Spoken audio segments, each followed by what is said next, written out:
This podcast, bussin'. Welcome to this.podcast. I'm your friendly host, Jay, joined by my friends. Cause I don't want no interruptions when I go. Yeah, and we got Co. Man, what we talking about? And Uncle Damo. Boy, my name is Uncle Damo.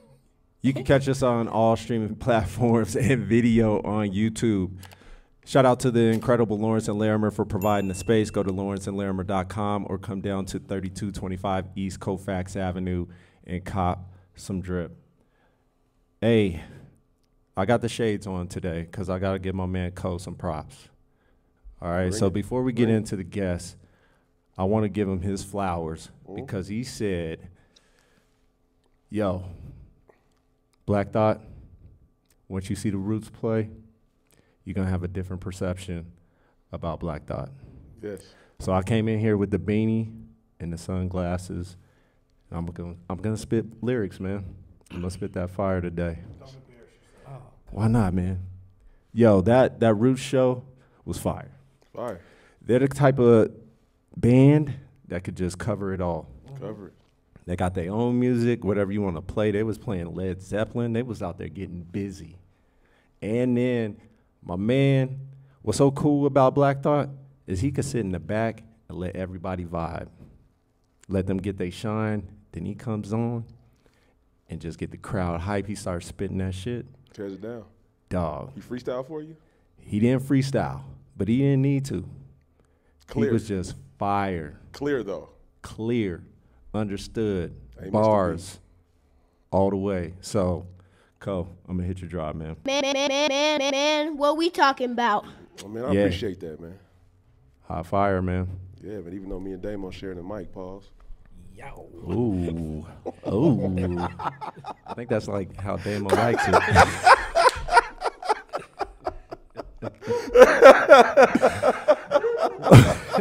Well, I had to do that, man, because we got a special guest. We got two special guests. And I want the audience and the listeners to stay with us on this incredible journey, this compelling story. It's a story of forgiveness, redemption, reconciliation, and new beginnings in friendship. So without further ado, I want to welcome Jonathan Nelson and Matt Roberts to the show. Yes. Yes. Thanks for coming on, y'all. And tonight's going to be a special evening, just because of the reasons we said. But before we get into the two of you and the intersection, I want to talk about what y'all have been up to lately. And Jonathan, we'll start with you. Like, what are you doing these days, man? Man, I just been chilling, tell you the truth. I mean, the other day, started a business. Okay, what kind of business, man? Trash can, man. Trash. That's what's can up. Services, you know Yeah. what I'm saying? Just try to do something. I know that fit don't look like that though, man. You looking Yeah, good, man. Hey, Look that at boy, that. hey, that boy over here lying, talking about trash can man, looking like that. Boy, He ain't picking up no trash. I mean, I ain't No started trash. yet. I just started it. You know Oh, what I'm saying? okay. I got the LLC and all that jumping. Good I for really you. ain't gonna get into none of that until I got a little anniversary trip starting on the 16th of this month. So as soon as we come back from that, where you going? then we're going to Dallas, Texas. See, What? it's fancy, dude. Things are always bigger in Texas, man. You know what I mean? So you've been married for a newlywed. It's going to be Going on a year. The Going on a 17th year. of this month. Congrats, brother. Congrats, man. Congrats on that, man. How's the marriage life been treating you? Good. It's been going that's good? my best friend over there. Yeah. Yeah. Shout out to Michelle. In the house, the audience. Mm-hmm. Yeah, shout out to everybody in the audience. What's up? Y'all gonna make some noise or nah? Y'all just like, nah, we too cool to make noise. Y'all ain't gonna make none? Got it. Cool, man. So, marriage, you looking to have kids? Nah, most definitely be done with kids. You done? Grandbabies, that's it. That's Damn. it? Y'all can come over, y'all can visit, y'all can leave. That's what's up. So you already got kids? Yeah. How many you got? I got one son. He's about to be 21. 3 stepdaughters. Okay. Love them all the same. Got it. How's it feel to be a grandpa, man? Oh, man, I love it. Nice. It's the best part of it, man. the spoiling. And They these call you ain't- granddaddy or papa? What they call you? Poppy. Papa. See, You know what I'm saying? see. You know what I'm saying? Embrace it. Yeah, my daughter, she was like, that's what she want me to be called. So Okay. I fell in love with it. You know what I'm saying? It is what it is. But I think the best part is I can do what I want to with your kids and send them home. They gonna be spoiled, and when they get home, Spoiled. whatever you got to do with them, that's your problem. Because we good when she here. Yeah. That's how my kids' grandparents are. They always doing stuff to get them in trouble with me. You know what I mean? Fill them up with candy, sugar, then they come home and act wild, and I got to deal with that, man. Yeah, That's I'll cool. definitely do that. That's what's up, man. Well, what about you, Matt? What you been up to these days? You got any grandkids? I better not. Look at this skeezer rubbing his stomach. You better sit your ass down. No grandkids, man. No I'm grandkids? not ready for that. Got it. But you married, got Yep. some lovely kids. Let's talk about it. Yeah, man. We have 5 in the house. Got it. 5. Yep, 22, 21, 17, 12, and 2. Wait, run that by me again. 22, 22, 21, 21, 17, and 12, and 2. So the question is, do we have an exit strategy for the top 3? Man. ASAP. Hey, because you get when you start saying "20," man, come on. Listen, man. No, they're good. They're finishing school Good. and starting off into their career. So Awesome. we definitely want to be a soft place for them to land. So then when they go, they gone. Got it. That's the plan. But I rank them. Okay. I okay. rank the kids. So. Ooh. Let's start at the bottom. The Tread lightly. bottom, The bottom or is the top? the 2-year-old. He stay there. He stay there? He stays there. Terrible Okay. twos. Oh man. He's putting you through it. Oh, bruh. I thought something was wrong with him. I said he's got to get tested because something ain't right. Hey man, old parents spit out them special ones, boy. 'Cause I got a special with myself, boy. That's 2. I'm Dude. waiting. Fucking terrorizer. Shout out to 7. Golly, I like something wrong. Let's call the doctor and get him. I don't know what spectrum he's on, but it's something. Yeah. But so yeah, the 2-year-old stay at the bottom. Got it. All right, man. Yo, but real Well- quick, man, have you truly been tested yet? Like, have you brought a guy home that's maybe about 6'4", 220 solid? Yeah. So we're talking about Hey, Matt's just- daughter. And how old are you? You the 21? So Got that's Bronco age-ish. Oh, Where Hey, that's- Bradley Chubb could be walking through the door. hey, injured reserve. Jersey in the Raptors at all the schools he went to. Bradley Chubb coming through the door. Hey, what's up, Mr. Roberts? This podcast, bussin'. Well, let's talk about, so what are you doing for a living now? Let's get into that. So I'm with the Denver Police Department. No, I'm not the po-po. They Not the in po-po. his pockets like they don't hold on to a little sack. No, I work in the Victims Assistance Unit. So Okay. I'm a program coordinator for the VAU. Been doing that for 3.5 years now. Got it. Yeah, so I'm the one, well, not anymore, but I was the one that unfortunately came and knocked on the door if a loved one was taken or, on those scenes.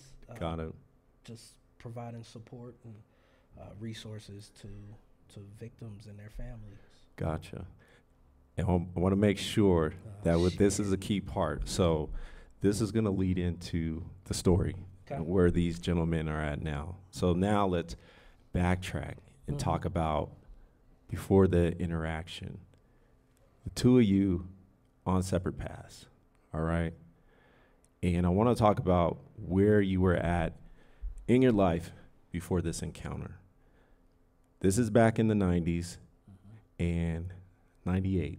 But I want to bring the story into what you were going through during your adolescence that led up to this point. And Jonathan, let's start with you. Well, I'm the oldest of 12. And back then in '98, I was super gang banged out. Got it. That was my ambition. I wanted to be the man in the hood, OG. So what part of the gang, what gang were you a part of? From Non-Deuce Hoovers. Gotcha. And then with that, like what led you down that path of wanting to be a gang member? Just being in the neighborhood that I lived in. Got it. My friends, you know what I'm saying? I mean, it's not as far as not just blamed it on my friends. It was just the things that I was seeing growing up as a 14-year-old. Just part of that environment. Yeah, you know what I'm saying? I fell in love with that. Like, man, this is what's up. This is what y'all doing.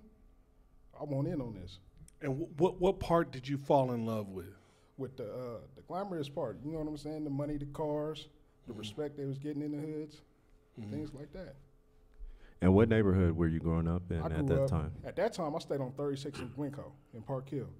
Got But it. my block was 37 in Jackson. I used to slide down there every day. Gotcha. Because the Hoovers, is that more affiliated with the Crips at that time? At that time, yeah. Yeah, got it. So yeah, that's what's interesting because, you know, Park Hill, mainly Blood neighborhood, Yep. but you were mixing as far as the environment. Like you would go over on the east side at that time, Yep. and then you were involved in that. So like, how did you get there though? Like being from Park Hill, not going with Bloods or hanging with them, to hanging with the Hoovers over on the east side. Well, I grew up. I was born and raised on the east side in the projects. Got it. So my uncle, he's from 30s, so he was already affiliated. You know what I'm saying? When I was coming up, so that's who I was looking up to. So I was already there. Gotcha. So, and then my mom, she stayed across the street from Fuller Park. So I used to see all the put-on sessions every Saturday. Wow. So that was just natural for you to be in that type of environment. That's what it was. And I mean, and then living in Park Hill, I was one of them cats to where, like, I ain't care about nothing, so you can't tell me that I can't be here. I don't care. You know what I'm saying? I'm already from a gang that's mainly from California as it is. Gotcha. So you can't stop me from going anywhere that I want to go. I'm going to go to Park Hill, Aurora, to the east side. It don't matter. I'm going to be there, and ain't nobody going to run me off. Did you know Sean Crawley? Yep. R.I.P. R.I.P. to Sean, man. That Absolutely. was my man. R.I.P. Sean Crawley. And the reason I asked you that is you said you stayed on 36 in Glencoe. You had to know Sean. Yeah. Okay. Absolutely. Go ahead. And then, so for you, Matt, so Jonathan, growing up with the gangs, involved in just the gang life and that activity. For you, Matt, at that time, tell us about what you were doing and how you was growing up. Yeah, oh man, I grew up. It was pretty easy. My mom, single parent home until I was like 12 or 13 when my mom met my stepdad. It was pretty easy. I everything that I needed, I had mostly everything I wanted. So it was really nothing. At that time, I just loved basketball, and I played at East my freshman and sophomore year, and then we moved to Aurora, and I went to Overland, and I absolutely hated Overland. I just didn't like the culture. It just felt different, and I didn't really fit in well early on, so I just didn't go. I would literally go into the cafeteria, and then my mom, I could see out the cafeteria my mom drive by because we moved right behind Overland, and I would see my mom drive by to go to work. And I would go catch the bus and go to East like an idiot and hang out with my friends in East. So, like, I couldn't, I remember the coach would say, man, I wish I could, like, keep you eligible. Like, your grades are fine, but you're never in class. And, you know, after a certain amount of absences, it's an automatic F. So, when I graduated, I still wanted to hoop. And was working out and was getting in shape and was approached by a recruiter who ended up being the athletic director over at DU. But he wanted to get me to San Jose Community College. And that was the plan. And so I was just hooping, working, trying to just stay out the way, especially from my parents, because they were like, listen, you not in school they weren't comfortable with that. and I wasn't like keeping a full-time job. It was like just bullshit, just to stay off of their radar. Yeah. So I could stay there and just look like I'm doing something. But my main focus was getting away to hoop. Got it. So this is what's interesting. So as this story plays out, two separate paths, right? You're coming from an environment where you're trying to strive off of athletics. You love basketball. That's your love. That's your heart. That's what your interests are. With Jonathan, it was more of the gang life because that was the environment you grew up in. The interesting encounter between you two happens on September 11th, and this is 1998. So in this era, there's a lot of things going on. We got DMX dropping his album, you know what I mean? Brandy and Monica. Ja Rule was popping. You know what I'm saying? They fighting over a boy. And as y'all, the two of you end up at a house party, right?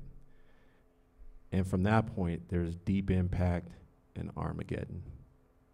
And I want you to know, Damo, that's a bar because Deep Impact and Armageddon came out when? I'm not impressed. 1998. Oh, bars. So for the two of you, take us through that night or what happened through that house party. Let's start with you, Matt. Let's start with you first because I think that's. So that day, I remember the whole day. I was going to Metro, and I had a couple classes on that Friday. It was a Friday. I had a couple classes, and I remember I got my student ID that day, and it was the last day you could get it. And I had just procrastinated, and I had to go down there, get my ID, went to class, went home, was just chilling, and got a call from a friend. She went to UNC in Greeley, and she had just moved into an apartment, and she asked me to come up there and put some stuff together for her and just honestly kick it for the weekend. And so me and a couple guys were Earl Garland was gonna shout out ride to with Earl. me. Yeah. And I think Jimmy Jefferson was actually gonna come too. He was with us, and started making our way to Greeley and got paged and stopped at a payphone. Hey, stop there. All right. Paged. that dates us, yeah. That dates us, don't it? The pager. That dates us. Yeah. When's the last time you've been paged? She's like, I don't know what a pager is. Never been paged. The 35th of February. Over the intercom at the airport. Right. Hey, nothing like a 911. Go ahead. Nothing like a 911. So I stopped, and it's funny because Damien is a bad influence. Tell us why. Damien that summer got me hooked on Ice 800 40s. That sounds like Damo. Yep. Yeah, so absolutely. we stopped to get some 40s. Got it. And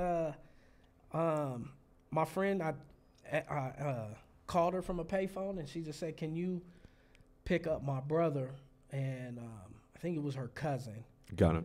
And asked if I could drop them off at this party. And I was like, yeah, no problem. So made my way there, and when we pulled up, I was like, oh, Lord, it was Bloods there, it was Crips there, it was people too grown, and I was like, man, this don't look right. This ain't it. So they had hopped out the car the minute, like, I pulled up, they hopped out, and I saw Jamie Sanders. Got it. And I went over, said what's up to Diz, and then told the young fellas, let's go, I'm taking you home. Right. And then saw a dude I hooped with at East in the middle of the street getting ready to fight. He had his shirt off. Right. And the dude he was about to fight had his shirt off. And like an idiot, I went over there to break it up. Like, what am I going to do? Being peacemaker. Yeah, man. And I could tell that wasn't enough. And so I was like, it's time to move. Because I could see like the Crips coming. It just, man, like, the temperature was too hot. Got over it. there for me. And it's amazing, that block, it was on 36th and Forest. And it just seemed so small and just, it was too much, man. Nah, I get it. And then, so hold that thought. And so, we're talking about a particular day, and you took us from like 9 a.m. until the evening. And would love to hear your perspective on like where your journey went from 9 a.m. to the evening. Yep. I had just got out of, finishing diversion classes. I was on juvenile probation, so I just got my passes back. So my friend, she called us and asked us if we want to go to her party. I'm like, for sure, I'll come through there. But it was surprising because the summer before, we had shut one of her parties down. So off top, she was already like, please don't start nothing at my mama party. So I asked her who was gonna be there. She told me ain't gonna be nobody but people from East. I'm like, all right, we'll slide through. So we walked through the Park Hill Golf Course, because that was our little traveling route. Tell people how old you were at this point. 16. Got it. So we get there, we stand in the line. I already see, like out front, there's a couple of people hanging out. But we start going through the line, and we the only ones get pat down, so I'm tripping now. I'm like, all right, this is what we on. But I know how to tuck it, you know what I'm saying? I had it tucked real good. So her brother pat me down. He's like, don't start nothing in my mama's house. I'm like, I'm good. So You know what tuck. I'm So saying? let's be transparent. So when you say tuck, what are you talking about? I had it hidden. Okay, Tuck no. in my t-shirt. What did you have hidden? The burner, the gun. Okay. Got it. So he asked me, he told me don't start nothing in his mom's house. I told him don't worry about that. We already talked to your sister. I told her I'm cool. She told me we were supposed to be here. So he pat you down and he knew that you had it on you. Nah, he didn't even know. Oh, okay. Okay. So when we get inside, she come up and she told me the same thing. I'm like, all right, I told you I'm good. So then her mom told me. So now I'm tripping. Because I'm like, man, you the third person that came and told me don't start nothing in your house, and I already said that I wasn't. But y'all told me that it was only supposed to be people from East. So now I'm on alert. You know what I'm saying? I done been around the block a couple of times. I know what time it is, and we in Park Hill. Yeah. No, I got you. Yeah, and Jonathan, to bring it back, you're 16 years old, and you're thinking this way. Like, these are like grown-up thoughts. These aren't 16-year-old thoughts. Yeah. How did you get there at 16 years old? Because I was the man of the house, so I had to think. I was taking care of my brothers and sisters, making sure my mom was straight. You know what I'm saying? So I got to make sure I'm good if I'm going to take care of them. So I had to think that far ahead. And then what made you have to carry a gun at 16 years old? Because I was in a bunch of mess, like all the time. Like, Tell us, speak about it. Like I was in, I don't know how many shootouts, how many fights. And the thing was, like, but I was the low person, right? You know what I'm saying? Because my nickname used to be Hef. Nobody never heard me because what I was doing, I was putting in work, but how I was taught how to put in, you keep that under your hat, ain't nobody supposed to know you out here doing this. So I made sure that I kept the gun on me in case I ran into somebody who was tripping. So I'm ready before they get a chance to do whatever. But at the same time, I was always willing to fight. Got it. So now let's get back to the events of that night. So for you, I forgot where we left off, but you were getting ready you were in the party. Yeah, and they was telling me don't be starting nothing in the party. So one of my partners, he walking around, he checking people's temperature, asking them what gang they from and all this, and off tops, there ain't no gang affiliation. Mostly it's people in there from East. I'm like, all right, well, we good then. You know what I'm saying? There ain't gonna be no problem because we good. No threat. And then, I don't know why they did this, but for some reason they played that East Side nigga, West Side nigga. And everything started happening. I'm talking about, I seen so many gang signs, I'm like, okay, this is what it is. I'm like, I see what y'all was trying to hide. So now, I'm really on alert, and I done told all the homies, well, they was already on it too. So they going around, they seeing, they counting, like, all right, well, we good. Got it. So then, after the song end, they mom was like a 15-minute break, and I'm shocked. Like, this is crazy. I'm like, you just played a song, and everybody in here set tripping, and you gonna say a 15-minute break, so as soon as we go outside, I see all the bloods. I'm like, oh, yeah. This is what I've been looking for, in one person in particular. Got it. So at that point, you're already on defense. Yep. But you're a 16-year-old with, man, that frontal lobe don't develop till you're 25, 26 years old for a male. So at this point, you were in pure, like, animal instinct, reacting. Like that whole forethought thing is not even in perspective right now. You're totally reacting to everything that's happening at this point. Exactly. Survival. With no sense of the consequences behind the actions that I'm about to pull. I never thought about that. It's just and right the key here. is you're still on probation. Yep. Got it. So then, this dude, he running his mouth, snatching off his shirt in the middle of the street, and some of my big homies was there, so they tripping already. So at this point, I'm like, man, let me shoot this cat. I'm like, Wow. is he just being too loud? I understand this y'all hood, but y'all ain't about to disrespect me, so I'm begging the homies to let me shoot this dude. They like, nah, I'm about to knock him out. So then they start fighting, and the homie worked him all the way across the street to the apartments on the other side. Got it. And it's crazy. I'm like, what the hell? And I'm still trying to get in there because I'm like, bro, if you give me the shot, I'm gonna take it. Got it. I never got it. All right, so pause for a second. So now, this is what you've seen, right?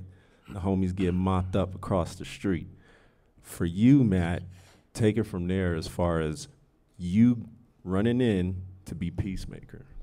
Yeah, so like I said, I got the hell out of there. When I knew I wasn't gonna make a difference, I started moving. So as I'm walking away, the fight broke out. And then it seemed like everybody was fighting. And I was trying to get to my car. Earl and I were like shoulder to shoulder, kind of weaving our way through, and I got hit. Got it. And So you got hit with a punch. I don't know what it was, but it left a mark like all the way down my face for like a month. Okay. And when I kind of did this and I looked up, and that's when I saw somebody trotting away. Got it. And I was like, Natural instinct pissed. kicked in. Yeah, man. Yeah. And so I ran behind the person, grabbed him from behind, and our momentum, I was able to get him down, and I just was on top, and I hit him a couple times, and then pop, and I heard 2 shots, and I was like, I knew Earl didn't have no gun, I didn't have a gun, so I said, that's who I'm with. Like, we really got to make it out of here. And so I got up, and I went to the corner, and by that time, Jamie was fighting. So slow down, because I want to go through the actual shot. Okay. So when you got hit, like, what was in your mind? Like, I didn't know. You didn't know at all. So initially, I didn't know, and I saw a few people running over. So the 2 youngins, one of them was running over that I was trying to take home, started running over, and oh, sorry. Yeah. They started running over, and I was like, what is going, it just was like complete chaos. Like, while I was on top fighting, they were running over. Got it. And I knew what that was. Like, they coming over to help me. And well, did you feel it? Was it adrenaline? yeah, it was going? it was pure adrenaline. So when I got up and got to the corner, I'm asking everybody if they're okay. And I had on like a tank top, like the A shirt, and it was smoking. So I was like, I took it off, and then they're like, yo, you been shot. Got it. So I looked down, and it looked like charcoal on my Dude, stomach. I had no idea Earl Garland was there. Yeah. Had no idea. Earl was with me. Mm-hmm. And so I stuck my finger in my stomach. Got it. And then I still didn't, I couldn't process it. I was still mad. So then I saw like a couple other guys standing on the corner, like catty corner. So I walked over to them and asked which one of y'all shot me. And everybody looking at me like, this dude is nuts. Wait. So you're shot at this point, and you're walking around the crowd asking who shot me. Yeah. And then I could feel my adrenaline just completely go down. And I asked somebody to help me because I knew I wasn't going to be able to stand much longer. And I wanted to get moved to kind of like a more secluded area. And now, so when you say you wanted to move to a more secluded area, is that just for privacy purposes, or because, so when I hear that, that's kind of deep, man. Like that's almost like, it's maybe a weird comparison. Like when a dog is injured or a dog gets sick, it goes out by itself. Yeah. And is it like, damn, I don't know what's gonna happen, but whatever happens, I don't want to be out there like that. I want to be by myself and let it happen. That's exactly naturally. That's exactly. It's let me deal with it. That's exactly what it was, and I didn't want whoever shot me to have that satisfaction of like I stretched him out. And so I asked for help, and the person, they said no, like literally said nah, and stepped back. And right then I was leaning to put my weight on him, and I fell in the street, and a bunch of girls came over, and they were dragging me out, and they drug me to the grass.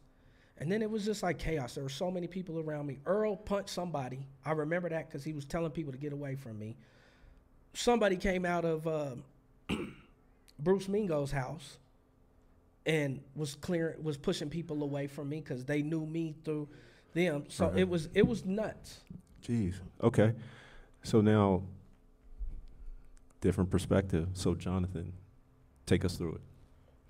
When I went across the street, like when they was fighting, I was right behind the homie. I wanted to make sure that nobody jumped in with the one-on-one he was giving no dude. You know, because for one, check your friends. They ain't gonna let nobody jump me, I can't let nobody jump them. So I'm right behind him. So when we make it across the street, I just felt somebody like push me from behind. So then when I turned around, we scuffling, then I ended up on the ground. But when I look up, I see a couple of people above me. So with my train of thought, if I'm not gonna let you jump the homie, y'all definitely ain't about to jump me. So automatically I went for the gun. It was in my pocket. So very light question. Was Matt working you? I don't even remember. You know, it was long time ago. Yeah. That whole incident, it's a blur. Like I remember being on the ground, looking up, thinking I'm about to get jumped, and pulling the trigger. So the answer is yes. Like Matt was working you, and he really can't fight that good. So What an asshole. He's an asshole. Hey man. So then, why do y'all keep him around? Man, because he's just we feel sorry for him, man. He bought the mics. Yeah. Nah, he bought his didn't way buy on the no show. mics. Shit, but Jay got the heat on him now. What's that? I missed it. What was that? Shit, I said, my man Jay got the heat on him now. Oh, no, most definitely not. Yeah. Go No, make so- him dance a little bit.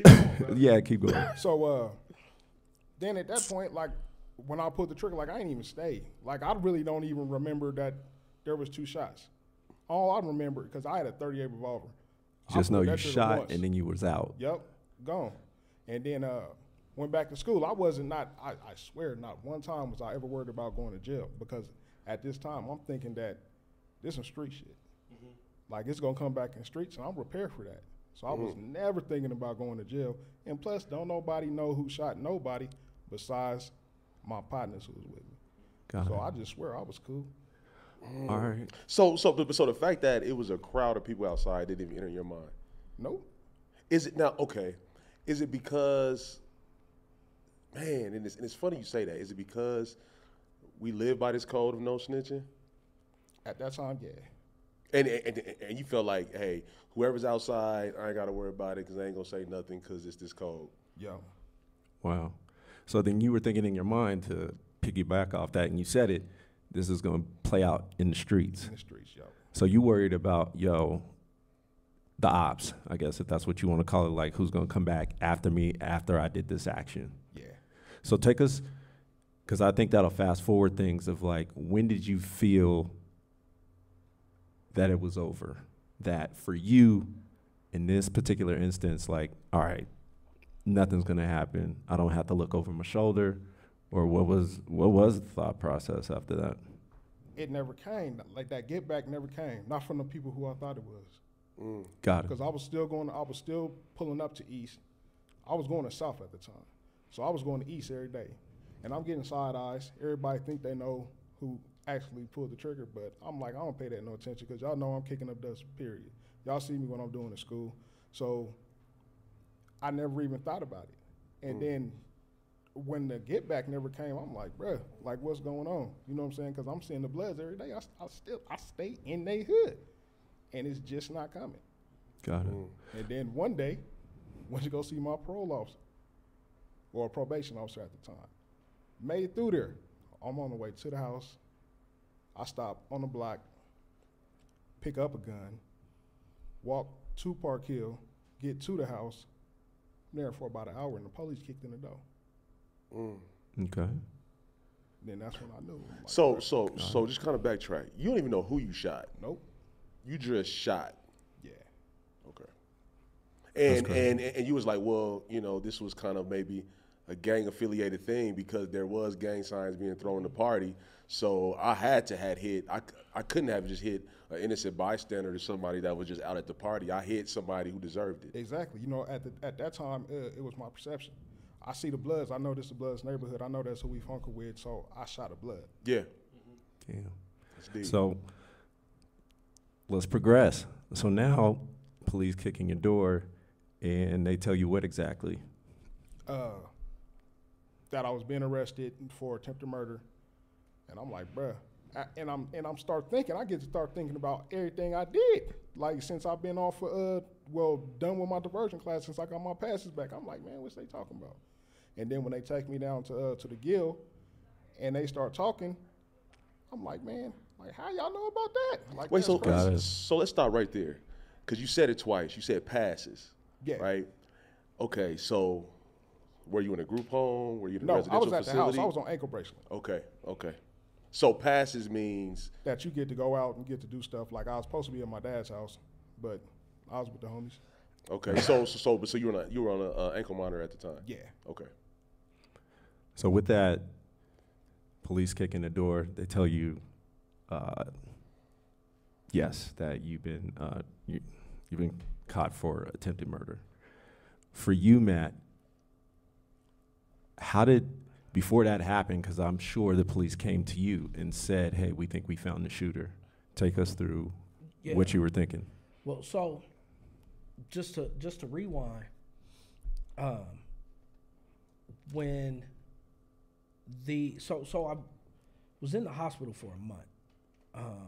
Thank God this wasn't the social media area, because they cut my clothes off in front of everybody out there. I was butt naked on a stretcher.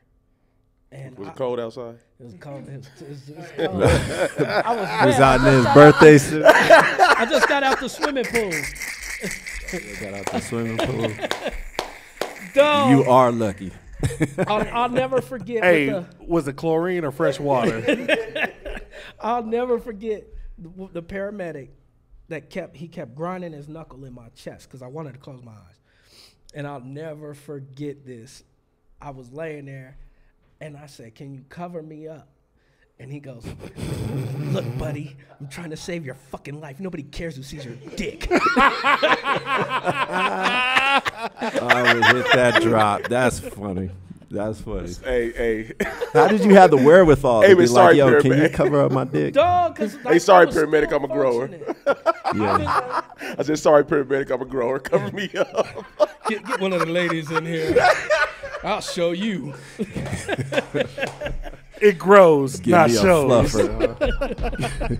It grows, not shows. That's funny, man, that you said that in that situation. Dog, I just said, can you please, because the ambulance, I remember the ambulance doors were open and everybody was just standing there. And I'm like, I'm just laying here. You're like, yo, my meat's out. My grundle, everything. Yeah. Put my knees down. Blood all over his stomach, but he Nah. worried about his meat. Oh, That's dog. crazy. Hey, man, I tried to crawl to some bushes to have some dignity. Now you got me butt ass naked. Probably had a sock with a hole in it. Just laying there. That's funny. But So I was in the hospital, and I found out who Jonathan was within, I don't know, 1 or 2 days. really, Yeah, somebody came and said his name is Hefty. I'm like, I don't know who that is, but I was so sick that it really didn't matter right. at that moment. Got it. I didn't really care. And then I got to the, I get out of the hospital. They were trying to give me a colostomy. I had to have a tube that drained all these infections, and it was Because you got hit in your colon, right? Got it. yeah. So then I get out and walking with a cane. Got this drain on me. Thank God it wasn't a colostomy. I wasn't trying to be in the streets like Lamar. Colostomy bag. And then somebody called me. They were from 8 Trey, and I hooped with him. And he called me and he said, "Hey man, the dude that shot you was Hefty." And I was like, I've heard that name multiple times now. But didn't know who it was. So he gave me his address. He said, "This is where he lived. Do whatever you want. Just keep my name out of it." He said, "I don't care if you tell the police, if you kill him, if you leave it alone, I don't care. Got it. Just keep my name out of it." So now I'm wrestling with that male ego. I need my lick back. And I mean, y'all know me. Yeah. That's not me. Yeah. But I was able to get with somebody, and we went over there. And in '98, man, I had the recipe for doing some foolishness. Like, we were smoking in this car, listening to Tupac, Hennessy. I had on black Air Force Ones. Low vibrational, everything. It was, yeah. And I remember I'm sitting there with the pistol on my lap, and I'm looking at the door. We're just waiting for it to open. And it opened, and a little girl came out. And I was like, man, it was like Boys in the Hood with Trey. Man, take me home. This is me. And I left alone, never told the police, never said anything. And then got a call from the detective, and he said, "We made an arrest." And I said, "Well, what's his name?" He said, "Jonathan Nelson, a.k.a. Hefty." I said, "Damn, so it's that's who it really is." But I never knew what he looked like. I didn't know any of that. And then So here's a question. Any black male that walked out of that house was going to get it that day. Probably. So regardless if it was Jonathan, if it was Jonathan's younger brother who happened to be the star on the football team, happened to be 3.9 grade point average, was going to get it that day. The only thing that stopped it was the fact that a little girl walked out the door. Yeah, and I think I just came to my senses because that's not me. Now, do you see the intersectionality in you guys' story? Yeah. In terms of like, yo, he didn't know who he shot. You didn't care who you shot. That's true. Any black male that walked out that door was gonna get it. Yeah. Regardless. Yeah. So that's deep, man. That is deep, Cole. I'm glad you pointed that out. Courtney? No, that's Shit. I would hit your drop. Where's my? Yeah. Let me hit my drink. Don't sip that. Don't sip that. Damn, Courtney. That's crazy. Dang, think about that, right? Yeah. That the way that you described it perfectly, Cole. Man, so Jonathan, what was the conversation with your probation officer? Because it feels like he just teed you up for the okie doke. Pretty sure that's how it went. He just asked what I was doing. Was I going to school? I'm like, yeah, I'm good. He was like, all right, I'll see you in a month. Wow. So my question, did he really know? Like, No, he knew. Oh, yeah, he knew. You think the probation Almost officer? definitely. Okay. They get the call first. Yeah. You want to go pick up. Gotcha. Because this sounds like an episode of the first 48, dude. Like, real talk, when I'm hearing this, it's like It is. an episode I'm of the first engulfed. 48. No, I'm sitting on the edge of my chair, and I'm like, it's crazy because this is playing out in real life. yeah. Right? And the fact, I love that Cope brought it to perspective of like, neither one of you knew who it was. You just knew action. You shot somebody. You got shot. You got shot, and then you was about to shoot somebody. You didn't know who that was, and that's deep when it comes to that. It didn't matter. It didn't matter. And to Coach's point, But it didn't matter to him either. that's what I'm saying. That the Yeah. perception of the black male is that danger. It didn't matter who was gonna get it. You know what I mean? But I knew it had to be him. It had to be a black male that I was gonna shoot. You know what I mean? You know what's crazy too, Jay, is the data says that when homicides happen, the likelihood of individuals knowing the person that they killed is high. It's higher than not knowing the individual that they killed. So I think just the way, clearly this wasn't a homicide, but it easily could have been. And that's what messes my head up. Yeah. So let's get into the second encounter, which is weird because at this time, y'all still don't know each other. Like, don't know faces. No. You know what I mean? Yeah. And what's crazy is we get to the hearing, the courthouse, right? And Matt, we always tell your story first, but I would like to hear from Jonathan from his perspective as you're getting charged. The two of you are in the bathroom. At that point, did you know that Matt was the victim? Nah. I think I even gave him a head nod, like, what's up? That's crazy. Yeah. So y'all in the bathroom at the same time. Did y'all use the same urinal or no? Nah. Okay. I don't know, like he was waiting. He was waiting though. Hey man, if you shake it more than twice, you're playing with it. He was waiting though. He was waiting, so I didn't know if he pulled up after you. But so y'all didn't even know each other, and you gave him the head nod. Say what's up. Were you in cuffs while you were in there? Definitely in cuffs. He had a sheriff with him. I had my suit on. Got it. That's crazy. And I remember I was like, damn, cold world. Like I was thinking, anytime you see somebody right that look like they about to get sent up, you be like, damn, I wonder what he did. Right. So y'all pass, don't know each other. As you get in the courtroom, sit down, and then Matt, you realize, hey, I just saw the shooter in the bathroom, and now the arraignment.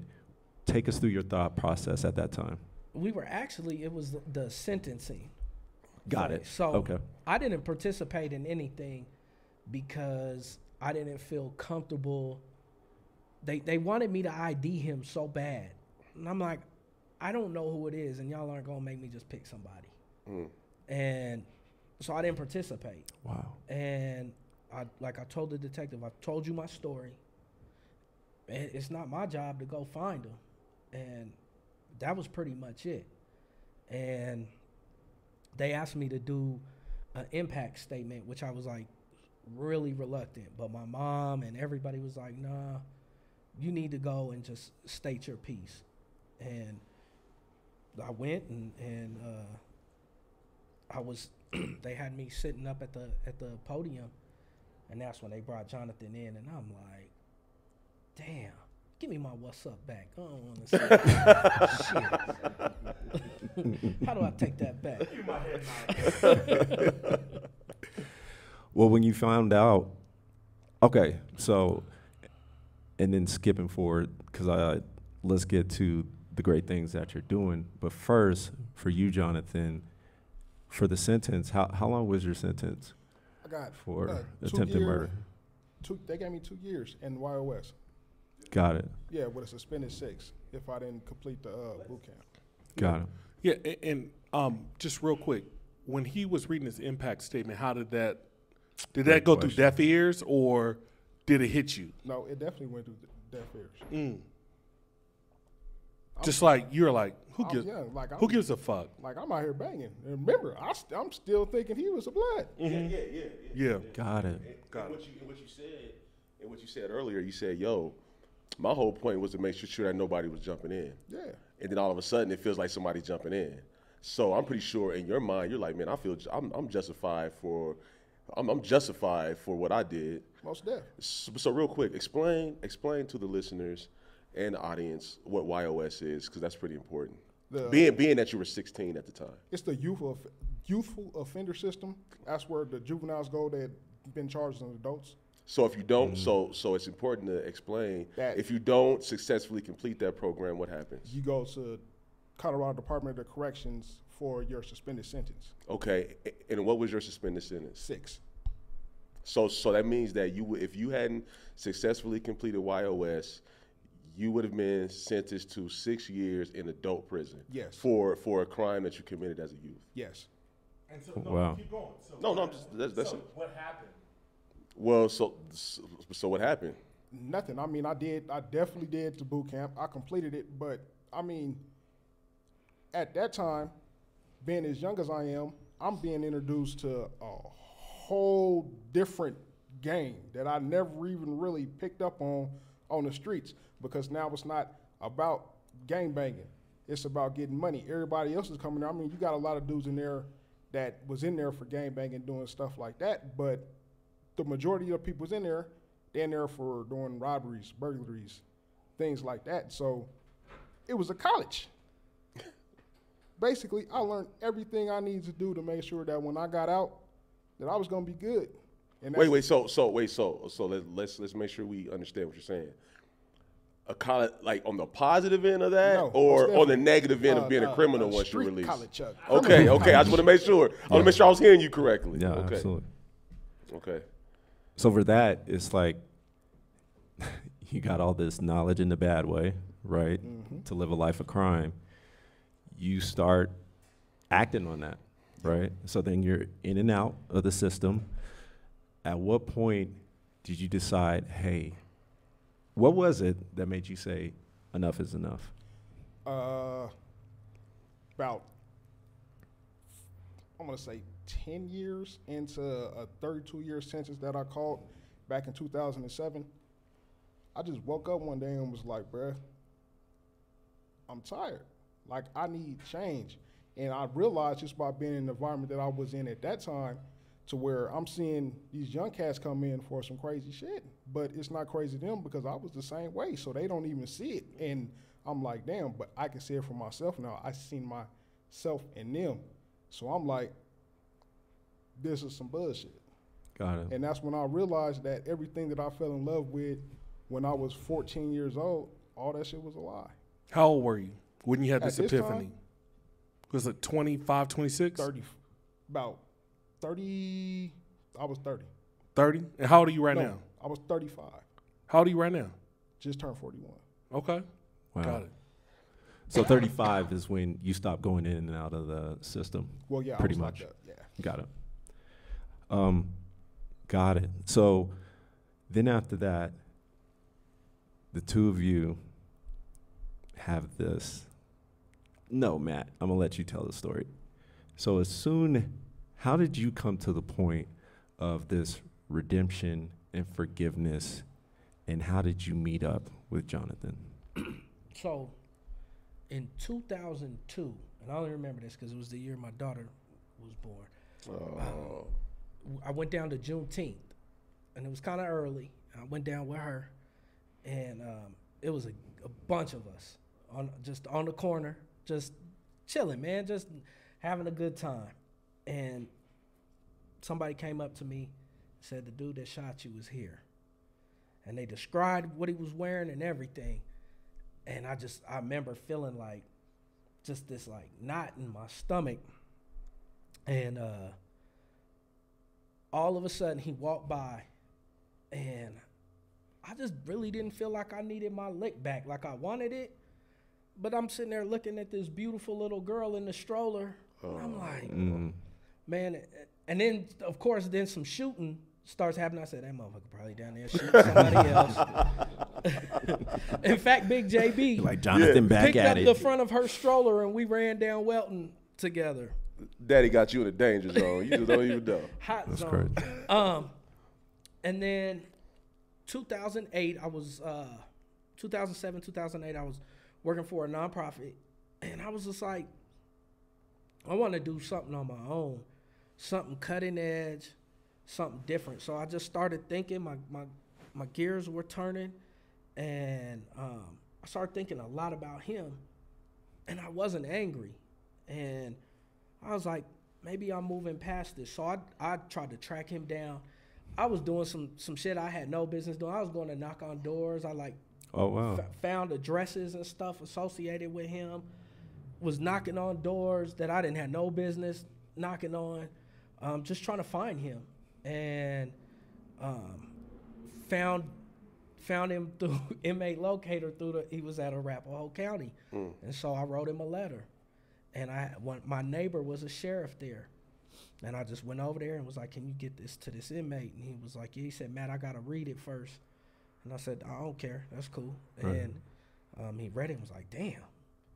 And he was like, this shit crazy. I'll be sure he gets it. So then I waited a few days, and then I ran into my neighbor. I was like, yo, did you get that letter to him? And he was like, man, he just got sent up. And I was like, really? And he said, yeah, 32 years. So I chalked it up as a loss. And then fast forward to like October of 2021, I'm just looking at Facebook, and I see. So real quick, can I stop you? Because that's interesting to me that you would say you chalked it up as a loss. Yeah. Right? Because honestly, in this scenario, you didn't do anything wrong. You know what I mean? Yeah. And it seems like when you said I chalked it up to a loss, it was like I missed an opportunity to do something. Yeah. And I don't know if that was, hey, to let Jonathan know that I forgive him. Mm-hmm. You know what I mean? Because then that might impact his life in a positive way. Mm-hmm. Can you real quick just take me through that, of like that feeling of like you chalked it up to a loss?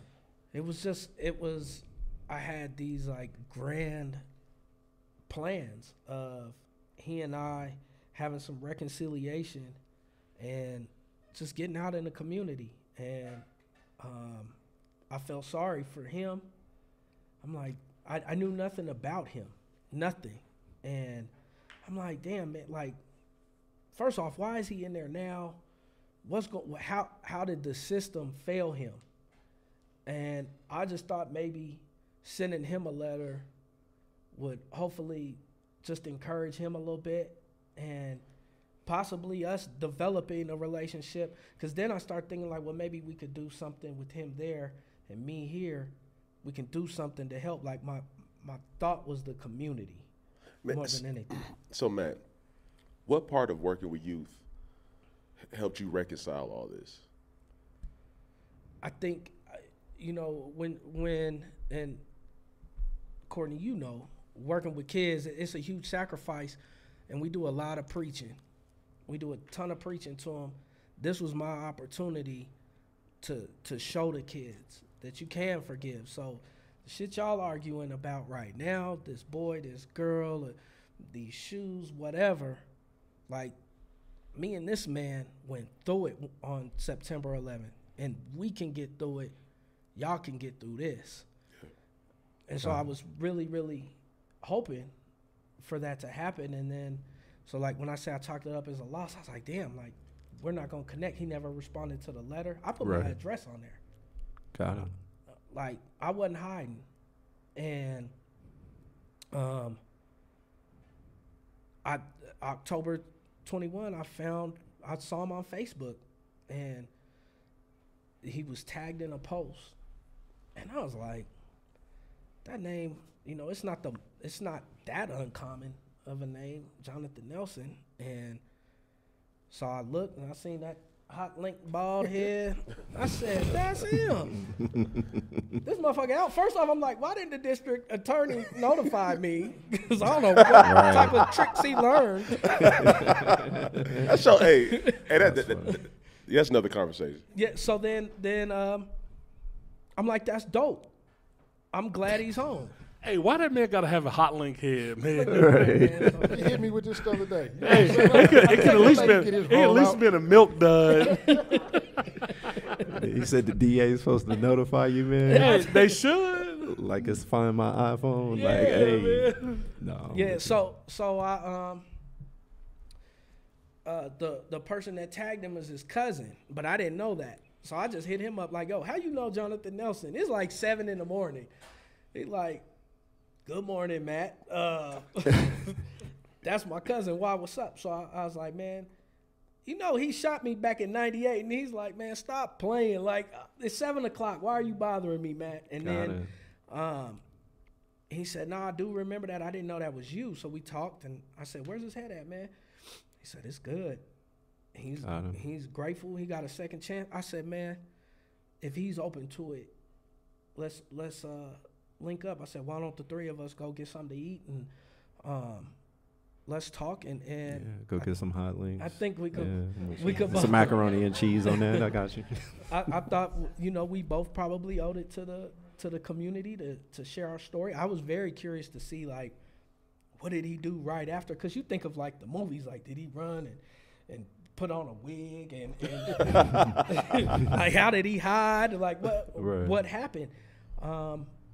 And he was with it. He was, like, really receptive to it. And we got together with our wives, and I know his wife. I went to high school with Michelle. So I was like, if she's with this sucker, he probably all right. Right. Yeah. So we ended up, we went to eat and chopped it up, and here we are. Man, stop there. Let's talk about dinner. Let's talk about what that dinner looked like. And let's go with, from Jonathan's perspective, in terms of, y'all set up dinner. It's you two and the wives. This is y'all first encounter. Yeah. Yo, like, how'd you feel when you saw Matt and his lovely wife right here? I felt good, man. Like, real talk, because I had, like, my whole attitude had changed by then. Like, I grew a lot within the last 5 years that I did in prison. So I gave it all to God before I went. Make sure I gave my prayers, and whatever happened, but I'm going. I'm going to make sure that I go with my wife. You know what I'm saying? To the point, I'm not going to bring one of my boys, none of that. This is mutual ground. Let's do it this way. Yeah. So when I seen him, I got up and gave him a hug. Wow. Yo, and you know, like this, you know, and I mean, I know before we had this show, I put on Instagram, you know, I think what you guys to me is the epitome of forgiveness and grace, right? And this is just totally transparent. Like, what did that hug feel like? I mean, it felt good because I mean, was it like a release? It was like a release. Like release from 16 to 40, 39, 40, like. That's what it was like. Because it was like, and then, because if he forgave me, it allowed me to forgive myself for the things that I did. So that's what it was. It was just moment. Waiting to excel. Yeah. Got it. How'd that feel for you in terms of, how was that first interaction when you saw Jonathan? It was good. So I was like, I was bothering you, huh? I was like, hey, man, can you meet up today? What you doing tomorrow? I was trying to get it, but I had already, and in full transparency, and he knows this, he was sitting down with one of my people, and that dude was a heavy hitter out here, and they got to talking about me, and my boy was like, he ain't no blood. That's not a blood. Like, there was all these rumors. They were saying he done shot CMG Terrence Roberts' little brother. Like, it's just crazy how the streets talk. Wow. And so my partner had called me, and I told him, I said, man, so I'm gonna be meeting with the guy that shot me, and he's like, yeah, I was sitting down with him. I was like, well, why didn't you tell me? And he's like, cause man, I didn't know where your feelings is. I'm on an appeal right now. Right. Like, I don't want no smoke whatsoever. He said, but you're good. Trust me. Like, you're good. So that made me feel good. And then I just hired a bunch of people to go to the view house, fake waiters and bouncers. And I did that little wink. Just in case. We got there and that hug, it went a long way because I'm thinking we just gonna, what's up? And he stood up and turned around and he gave me a hug and I was like, we good. And it did it felt like a release on my end as well. Yeah. Real quick, because I didn't think about this, and then we'll talk about all the awesome things y'all are doing. For you personally, did you feel like you initiated that in any way? Initiated the shooting? The whole action. Yeah, absolutely. Got it. Absolutely. I tell my kids all the time, mind your own damn business. And here I am thinking I'm super Negro going to break up a fight. And I should. That's so, but Yeah. Matt, that's so, and that's why this situation is so fascinating. It is. Is that you guys were young. You were 18 at the time. 19. 19 at the time. You were 16 at the time. At that, just in terms of how your brain is functioning, you're just living in the moment, reacting. You don't even have the ability in the moment to look at the big picture. Yeah. And you were literally being a arbiter of peace, trying to break up a fight. And sometimes, it's that tricky message to say. It is. You try to teach your kids to do the right thing. Yep. And if you were literally trying to protect somebody that you knew, and you inserted yourself into a situation with somebody that you knew to try to protect them, and you ended up being a victim. Yeah. And what are the messages that we give our kids? And it's crazy how we don't get parenting. You do not get that handbook to say, this is how you parent. These are the messages that you need to give your kids. This is how you turn them into solid individuals. We have one individual in Jonathan. I'm totally in protect mode. Right. We have Matt being a protector. Right. And then now we have this incident where now Matt is a victim, right? Right. But the thing about the world and positive energy, man, it always comes back. Mm-hmm. Absolutely. And here you guys are right here. Yeah. So talk about the things that the two of you are now doing. That's amazing as far as this story of redemption and forgiveness. So we just out here sharing our story, man. I think No. Stop. Rewind. You're not just telling a story. Well, you all have built a business. You all have been on several syndications. Thank you, Damo. You see what I'm saying? So humble. Well, I was going to get there. No, you weren't. And why's your hand in your damn pocket? Take your hand out your pocket. What's so nifty in there? I might be 16-year-old Jonathan. He's scratching himself. I might be 16-year-old Jonathan. Pocket. Stop scratching yourself, man. That little ass pocket. Look at all that knuckle. Stop. Hey. Don't worry about me. Stop. Worry about your damn self. So yes, we have started our own business, Forgiveness and Resiliency Project. You can find us on IG, FRP 303, and our website's getting built as we speak. Nice. And we have done we've done other radio interviews with different states and Denver Post. We were saw that article. Front page on Martin Luther the King Day. Absolutely. And we've spoken at a few events. Dr. Halim Ali has blessed us with. He put us on his series Triggers, and so they're working on a documentary. We've already shot everything. That's dope. It's just getting chopped up. That's dope. Yeah, so we spoke at his event and just trying to get out to these kids, man, to these schools, and give our story and hopefully inspire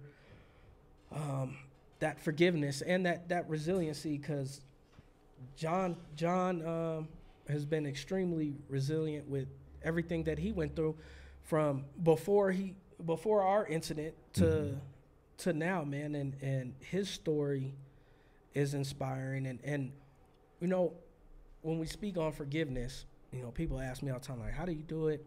How did you forgive him? Everybody has their own perspective of everything, right? And at that time, you know, Jonathan not only was engaged in a fight that he didn't know where it came from, but he also saw people coming to him. And I think right now, if somebody came running in here, wilding out, and one of us had it on us, it still would be a thought to shoot that person. So John didn't owe me an apology or anything. He did what he felt he needed to do in that moment. And him forgiving himself and him being accountable, as well as he shows up for everything. He's this is my brother now. Mm-hmm. He doesn't owe me anything. That's the forgiveness right there. And when people say forgiveness is for you, not the other person, so you can have peace, but that's a selfish way of thinking. I think forgiveness is for everybody, because when you can give somebody that peace of forgiving them and allowing them to forgive themselves, that's what it's about. So like I said, he never owed me an apology. He never owed me anything, and he's shown up for this idea that I had just sitting in an office of a nonprofit. And, that's dope. And he's here. And Jonathan, you know, one of the things that, you know, when Matt and I had a conversation, you haven't always been ready for prime time, and you've gone through some adversity yourself leading up to this moment. Is there anything that you would want the listeners to know about, like, your journey from Matt bringing this idea to you until, like, right now? Just like, this is my first time with all this stuff. But when he brought the idea, I was with it, right? I mean, because when I was gangbanging, I was with whatever. Mm-hmm. I showed up all the time. I was there on time. So to give back to the community some of what I took from it, mm-hmm. and the things that I did in it, I'm going to be early. 15 minutes, not on time, but 15 minutes early, mm-hmm. to whatever it is, because I understand the things that these young cats is out there going through. Hey, he just threw some shade at us because we were late today. Yeah. That was some shade right there. Double entendre right there. I was feeling him. Because he came in the door, and I thought that was y'all. And it was like, nah, that's Jonathan and the guest. I was like, oh, shit. Yeah. No, I still said no. Anyway, my bad. Go ahead. Yeah, so that's my thing. I mean, because I know what it's like. I'm trying to be that person that I wish I had. Yeah. You know, somebody to sit me down and can point out not only where I'm headed, but they can see the change. I never had that. Mm-hmm. Like, when I was getting that advice when I was coming up, it wasn't, you need to stop doing this. It's, you should do this better. Sure. And or it was, you should stop robbing banks when you was in the bank robbing it with me. And I'm not listening. That's what these young cats is going through, because they're not going to listen to you. If you still out here, you gang banging, they ain't listening to nothing that you got going on. Do as I say, not as I do. Yeah. Yeah.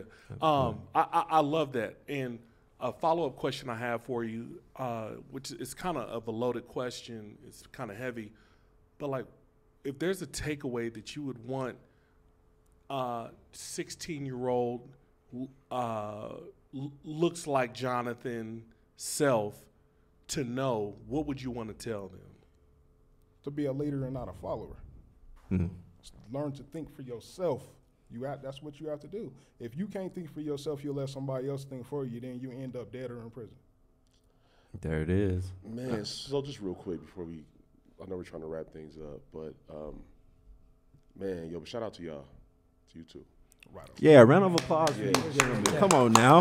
Appreciate that. Yo, and I think for me, you know, I've known Matt since middle school. It's the first day I met you, Jonathan.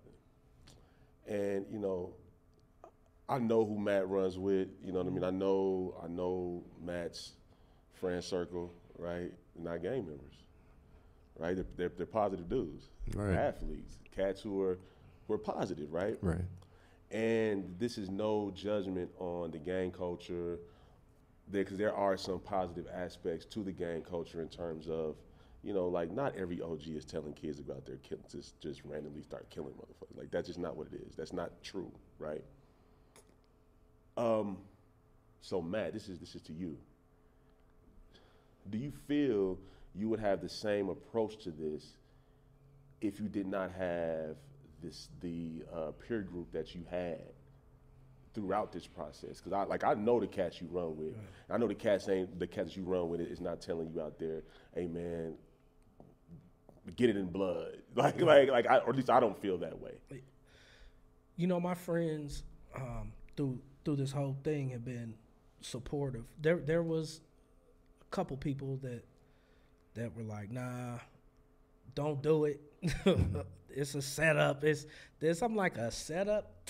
His 24-year get back, that don't even make sense. Like, yes, I think that having that positive circle has definitely made this process easier, because they're gonna come. I'm all in with my heart, right? Mm-hmm. And they're thinking more analytically. They're taking the emotion out of it, and giving me, you know, things their perspective. And none of it's been negative, man. Yeah. It's all been it's how can I help? So we had our friends and family and like my wife's friends and stuff. A lot of people didn't know we had them come here back in December. We didn't tell them what they were coming for. And we shared our story. And these are friends that I've had for years, and they had no idea that this is him, right?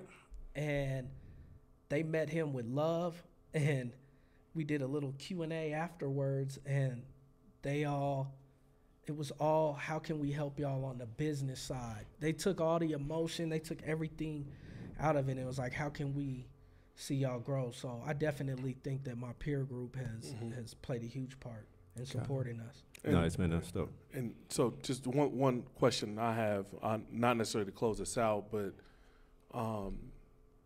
what's the takeaway? Like, somebody listening to this that has a son or a daughter that's struggling, like, what's something that you want them to leave with as a flower or a golden nugget? I think it's... And that's a question for both of y'all. You want to go ahead? You go ahead. I think it's simple, man. It's lead with love. Mm. I think a lot of times we're caught up in the emotions. I think this new generation is there's that 24-hour, they need that instant gratification, that they don't take a moment to think of anything. Nobody but themselves. So I would like to see a lot of our kids leading with love and stop being so quick to give up on relationships, whether it's a romantic relationship, a friendship, a colleague. Everybody is quick to block. I'm blocking you. Stop blocking people and have a conversation with them. And it's okay to tell them, man, you hurt me, because they might not even realize they're doing what they're doing. And now you're blocking your blessings when you're cutting people out of your life. And it probably hurts the other person as well. Absolutely. Damo, I'm going to put you back on my favorites list, all right? I took you off, but now you back on. Appreciate you, brother. And then for me, I mean, it's like, sit down and really pay attention to who you are. Say more.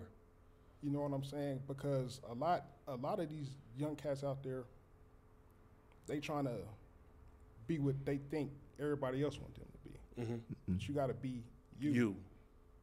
And you got to understand that for every action, there's a reaction. So every decision you make is going to come back, regardless if it's positive or it's negative. Whatever you do is going to come back on you. Mm-hmm. And with that, it's like we just have to start talking to our kids and listening to them. Okay. You know, because a lot of us, we talk at our kids instead of talking with. I love that. We need to start. I love that, dude. Right. Real talk. And start listening to them and stop hearing what we think they're saying.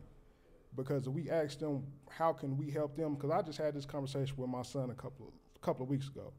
And I asked him, what can I do to help you to ensure that you become a better person than you are right now? And he broke it down to me. I mean, and if you can't accept that, but also with my son, I have open commentary with him, right?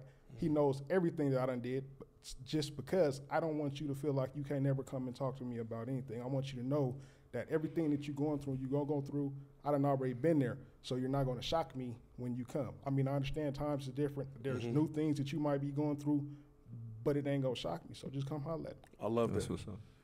One thing that you told me, Matt, that stuck with me in our phone conversation is not everything is catastrophic. Yeah, I think a lot of our kids, especially now, are everything feels catastrophic to them, and they have so much access to these weapons, and it's, you look at me different. You took my AirPods. Let me shoot you now. And there's no pause. It's just all an emotional reaction.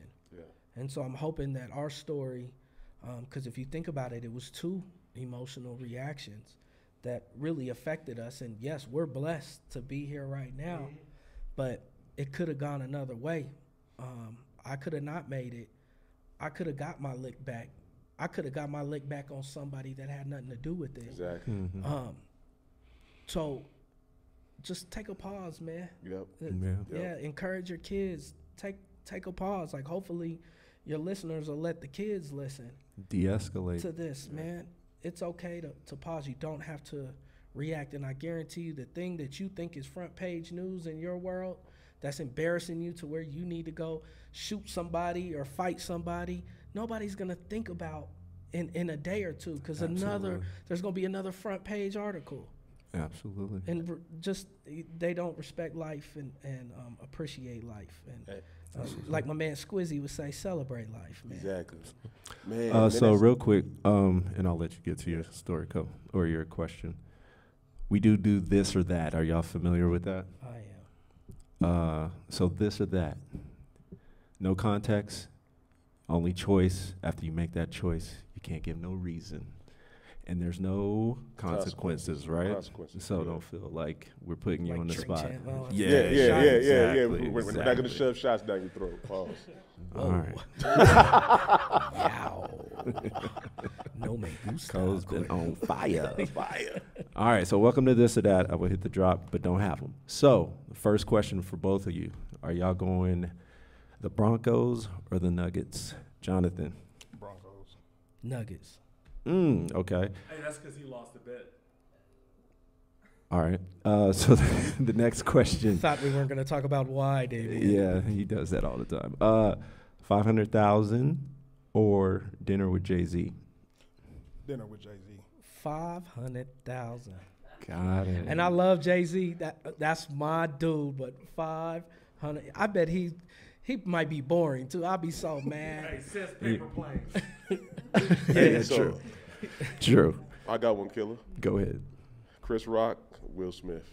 Will Smith. Will Smith. Okay. Oh, no, that was a great one. Next one. Oh, I just had it. Real easy.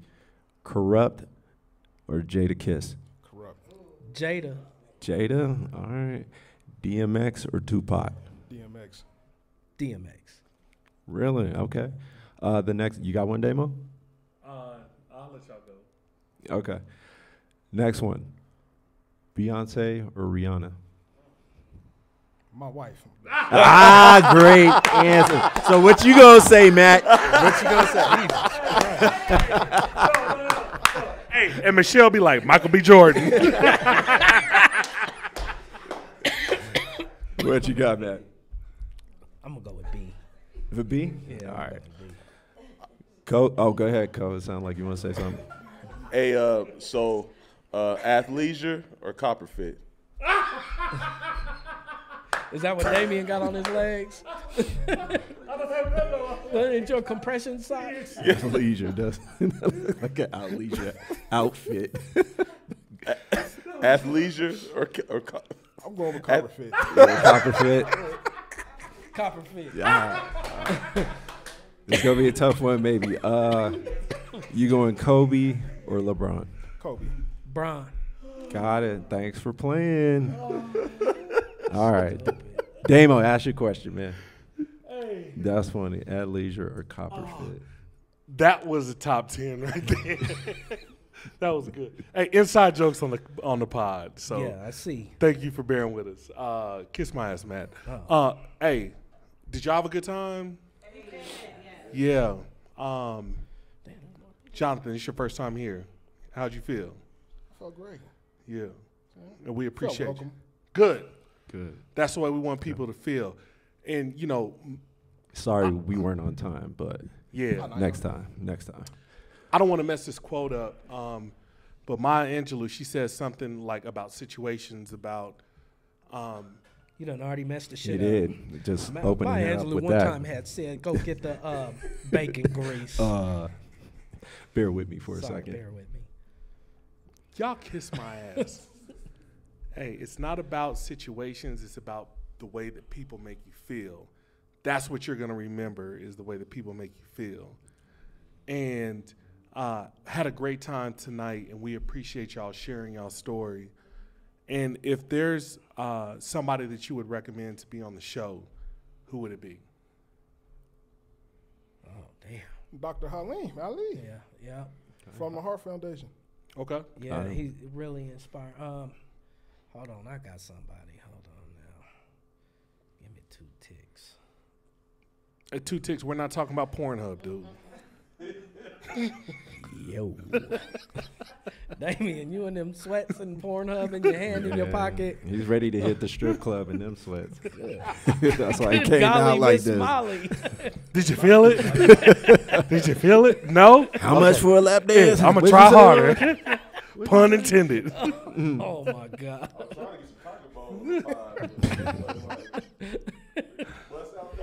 This is a nasty He wanted night. his patties pinched. Pinching his patties tonight. Oh, y'all are stupid. Anyway, go ahead, man.